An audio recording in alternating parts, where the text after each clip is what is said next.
আসসালামু আলাইকুম এভরিওয়ান। আশা করি আপনারা সবাই ভালো আছেন।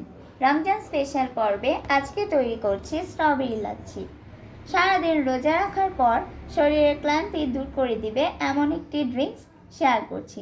আশা করি এই রেসিপিটি আপনাদের ভালো লাগবে। চলুন চলে যাওয়া যাক মূল রেসিপিতে।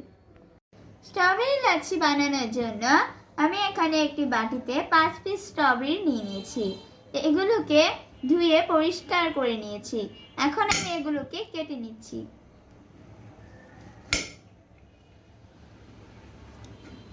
স্ট্রবেরিগুলো কেটে নিয়েছি। একটি ব্লেন্ডার জার নিয়ে নিয়েছি।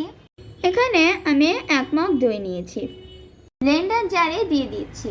এখানে আমি মিষ্টি দই নিয়েছি, আপনারা চাইলে টক দইও নিতে পারেন। দিয়ে দিচ্ছি 1 কাপ লিকুইড মিল্ক এবং দিয়ে দিচ্ছি 1/2 কাপ চিনি। আমি এখানে মিষ্টি দই দেওয়ার কারণে চিনির পরিমাণটা কম দিয়েছি। আপনারা টক দই নিলে চিনির পরিমাণ বাড়িয়ে দিবেন। দিয়ে দিচ্ছি 1/2 চামচ বিট লবণ। এবার দিচ্ছি 1/2 চামচ লবণ। দিয়ে দিচ্ছি কুচি করে কেটে রাখা স্ট্রবেরিগুলো।